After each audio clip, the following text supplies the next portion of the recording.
fotografi di Lata Kijang. Jom saksikan!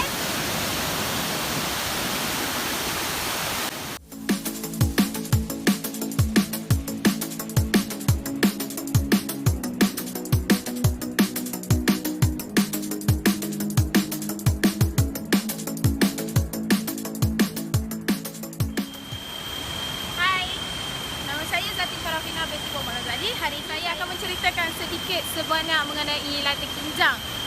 So, apakah sejarah Lata Kijang? Kenapakah dia dipanggil Lata Kijang? Jadi, saksikan dokumentari ini. Buat pengguna lebuh raya utara selatan yang melalui kawasan Tapah Perak, semestinya pernah melihat air terjun tinggi yang kelihatan dari kejauhan di Banjaran Titiwangsa. Air terjun Lata Kijang, satu-satunya destinasi eko pelancongan di Perak yang mempromosikan keindahannya secara terus tanpa bantuan papan iklan. Membentuk unjuran putih, air terjun yang sangat deras alirannya umpama buih-buih mutiara turun dari pegunungan Banjaran Titiwangsa ini, diiktiraf antara air terjun paling tinggi di Asia Tenggara. Menurut cerita masyarakat tempatan, Lata Kijang mendapat nama kerana pada masa dahulu terdapat banyak kijang di kawasan itu. Orang Inggeris yang memburu kijang menyebut nama haiwan itu sebagai kinjang. Lalu nama itu kekal sehingga sekarang.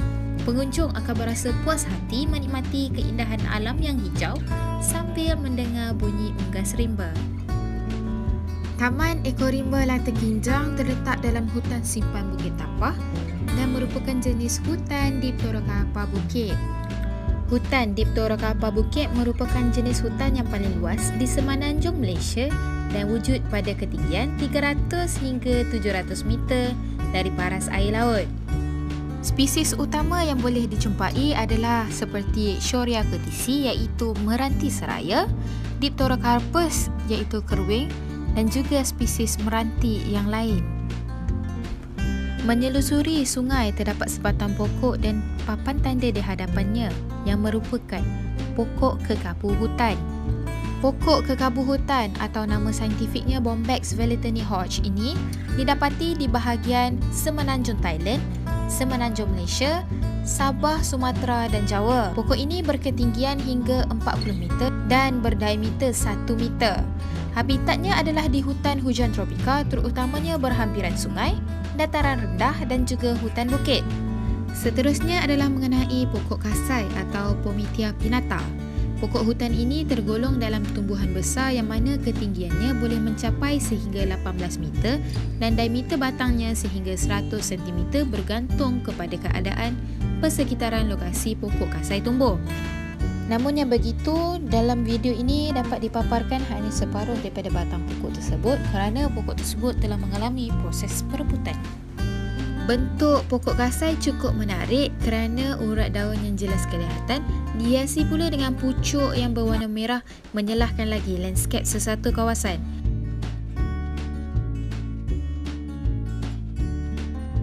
Seterusnya, spesies pokok buluh di Lata Kijang.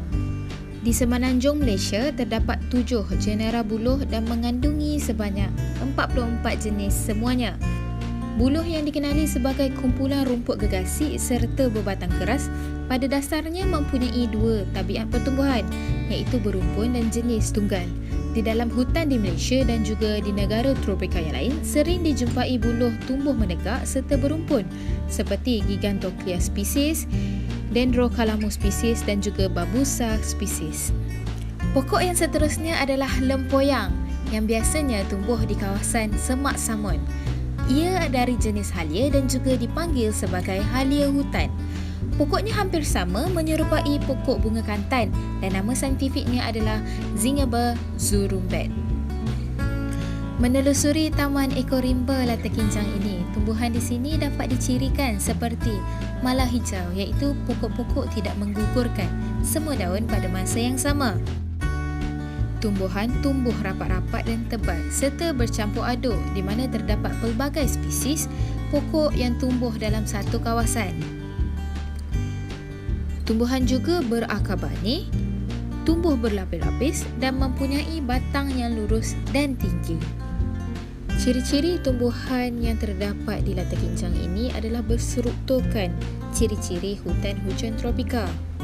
kebanyakan pokok-pokok ini adalah daripada famili Dipterocarpaceae ataupun Leguminosae. Dipterocarpaceae sering dikaitkan dengan kumpulan pokok-pokok balak komersial seperti balau, cengal, kapur, keruing, meranti, merawan, mersawa dan seraya. Famili Dipterocarpaceae atau Leguminosae ini adalah merupakan lapisan yang terdiri daripada pokok-pokok rencung.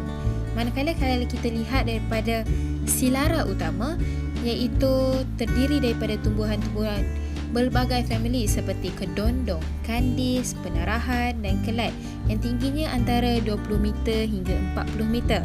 Di lantai hutan pula terdapat anak-anak pokok, palma-palma kecil serta tumbuhan renik dan juga herba. Apa yang menarik mengenai Lata Kinjang ini adalah keunikan hutan, iaitu hutan Dipterocarpa Bukit. Hutan Dipterocarpa Bukit ini adalah merupakan hutan yang paling luas di semenanjung Malaysia, iaitu berketinggian di antara 300 hingga 700 meter daripada paras air laut. Corak taburan ruang dalam populasi tanaman dipengaruhi oleh pelbagai proses ekologi dan evolusi, termasuklah penyebaran benih, persaingan intra dan juga antara spesifik serta keadaan sekelilingnya. Variasi komposisi floristik spesies pokok dan taburan skala tempatan di hutan tropika dianggap berkaitan dengan habitat. Terdapat kajian membandingkan corak taburan spasial dan struktur genetik spasial Shorea parvifolia spesies di dataran rendah dan hutan Dipterocarpa Bukit. Kajian telah mendapati bahawa spasial spesies parvifolia ini lebih ketara di hutan Dipterocarpa Bukit disebabkan oleh habitat persekitaran yang lebih tinggi misalnya yang dipengaruhi oleh topografi, jenis habitat dan juga ketersediaan sumber yang tinggi di hutan Dipterocarpa Bukit. Berhampiran kawasan air terjun juga terdapat sebuah perkampungan orang asli dan mereka telah lama mendiami perkampungan tersebut. Beberapa ekor ayam yang kelihatan di dalam video ini adalah merupakan hasil ternakan daripada masyarakat orang asli yang tinggal di kampung ini. Tertera di papan kenyataan iaitu Raja Rama-Rama turut dikenali sebagai Raja Brooks Birdwing ini. Spesies ini didapati di hutan semenanjung Thailand dan Melayu, Borneo, Natuna, Sumatera dan pelbagai pulau kecil di sebelah barat Sumatera. Jika anda berada di sini pada waktu pagi yang sunyi, anda mungkin dapat melihat rama-rama tercantik di hutan Malaysia. Turut terdapat spesies rama-rama yang lain seperti di dalam gambar. Nama di sebalik Lata Kinjang iaitu diambil bersempena pemburuan kijang di kawasan ini. Kijang atau Montiacus monchai adalah spesies mamalia daripada kaum rusa dan juga dikenali sebagai rusa menyalak disebabkan bunyi salakannya apabila mengesan bahaya. Namun kijang di dalam hutan kita semakin berkurangan disebabkan pemburuan haram.